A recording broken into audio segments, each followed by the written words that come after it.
Hello ichino mayam. Ay ngasi chadoise puska ngasi pani puri oina charage. Handa khani video su thangatabo kuire akhoi. Ay mayam ay puska chaba horage ko.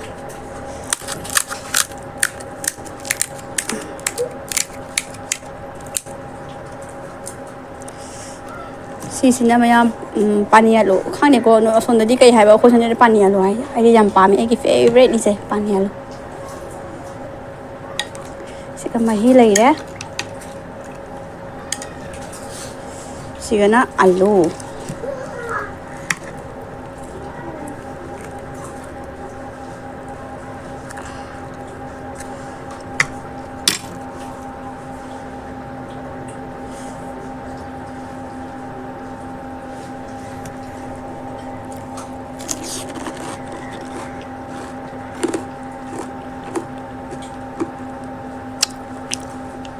Rồi cô xin đi rồi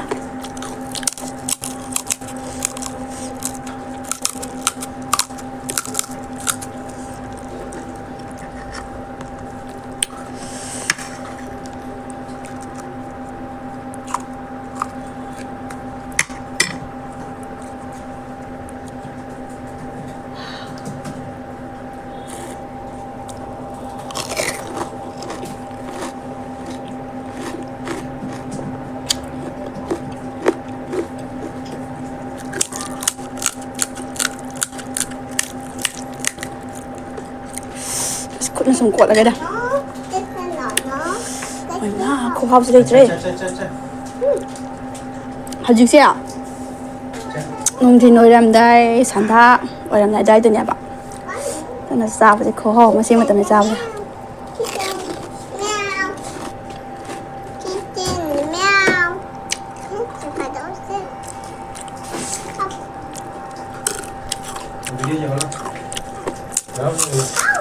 알았지?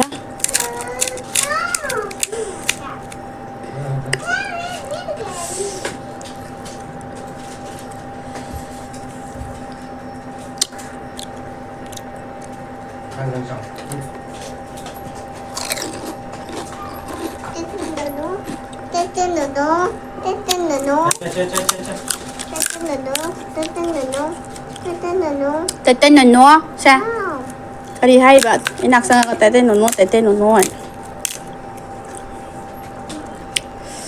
hao re mayang ndi no ndara smana puska sa ba ja ko hao man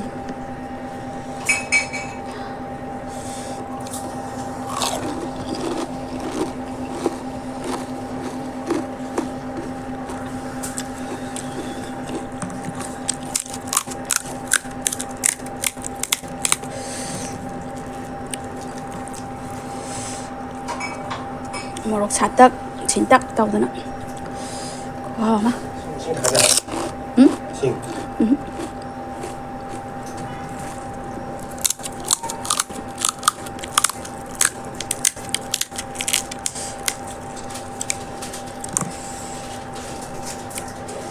그냥 쌍게 알루세.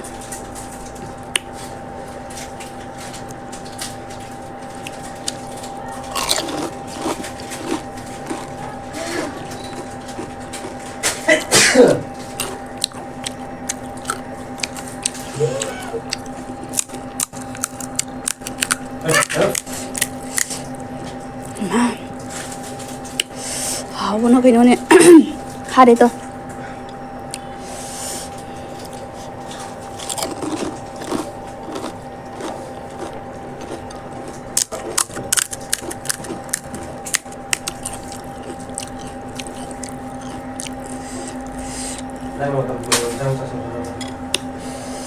Mierda. Ay, me dio tal.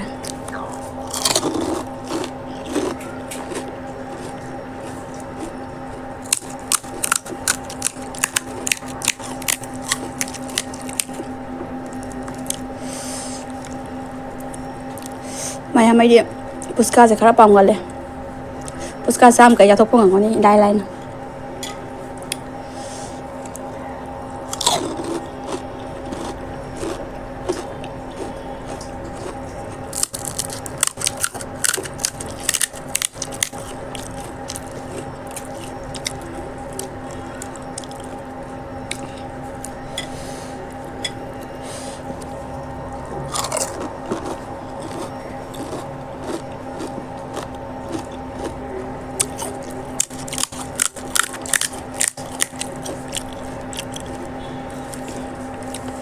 Masih puskal kuah am tuh ya.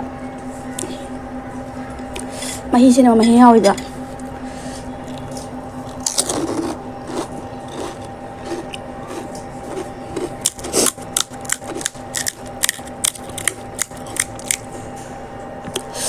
Atum muda di lawak dah. Atum muda ini kayak hao dah saning deh hao dah.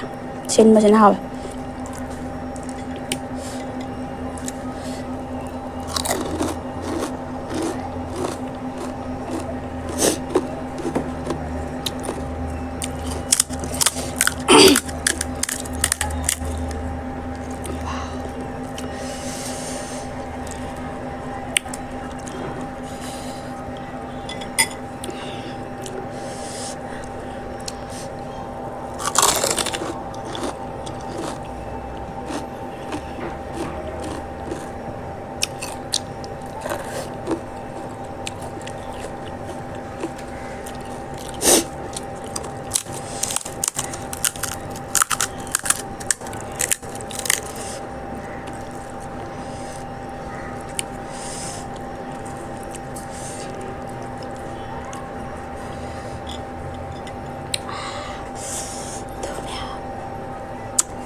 Mahi je.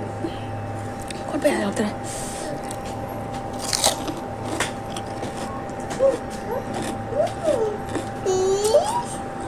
Đây gần xuống view này.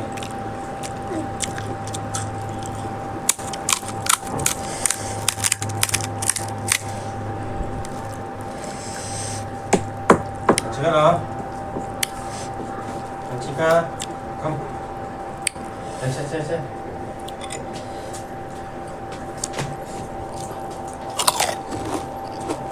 Mama, ini nih. Mati. Nih. Ini mati gini. Duh, Xe, duduk. Papa biscuit. Saya lagi saya buat deh. Mas kom se. Kalau pilih mak kasar pilih jauh. Siap. Cho. Chị hai tàu đó. Puska hào đấy, xem đâu rồi sao? Xem ai nè. Say. Say.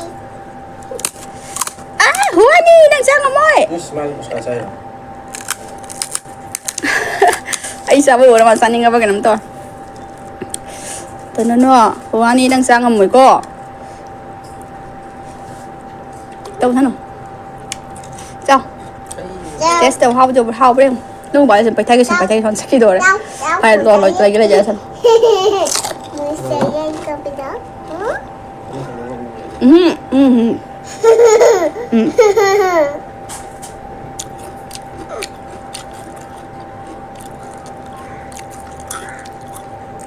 Mày cái camera trên nhớ ra. Mặt thân non đây. Angle xem có nào là bao bình. Hai mama, kita mau ketemu saya. Mục saya tak saya. Cái ai rồi mà mua được sai ấy. Kita jadi kayak. Âm tàu. Mua cho sao? Masan kop say. Hảo đó.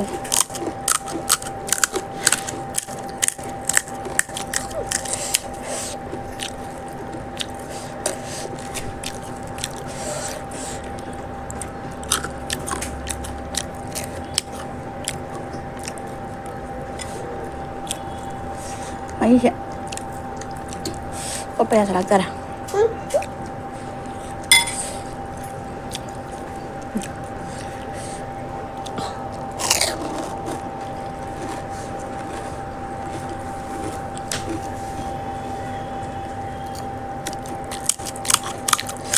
I am last.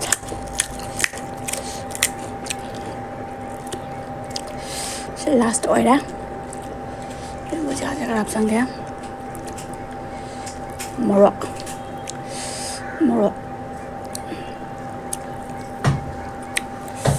Maize last ke maize kot pa yasalaktre ba.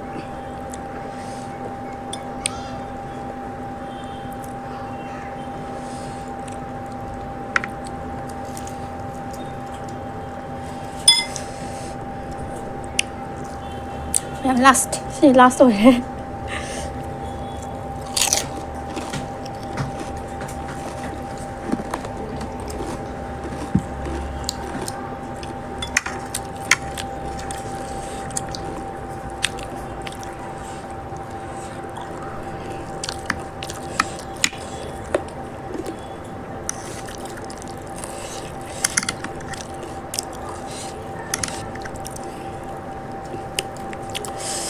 Mayam sise ko suneri pani alu to hairaga sai ba ko sise ki favorite ni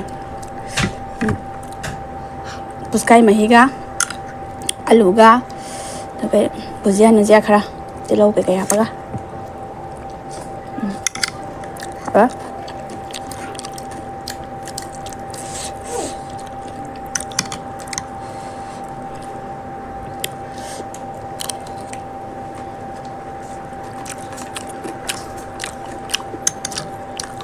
Lu aja bahasa na. Kita tahu lu ya benar.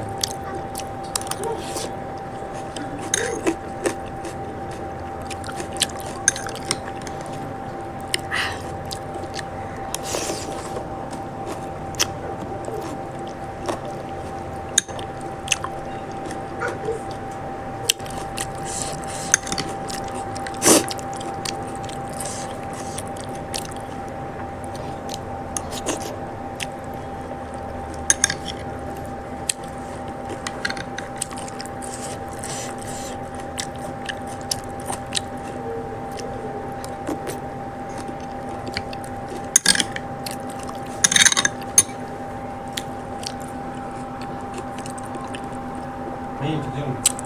Jangan kita.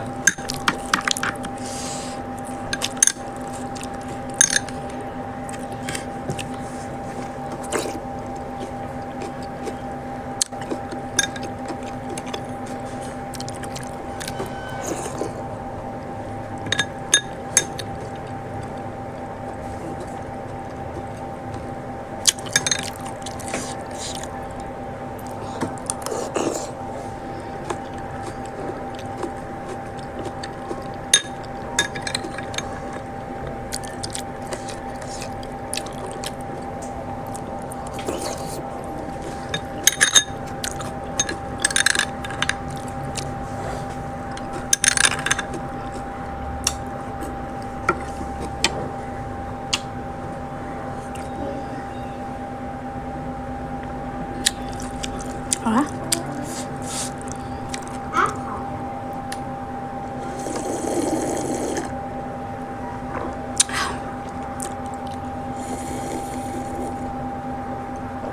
자, 막하게 này 밥 먹어야 chắc rồi sẽ lối xa đấy từ xa mà lối với nó sai sẽ rồi sao lại kìa mà thêm video đấm thanh này là gì bye bye đó sẽ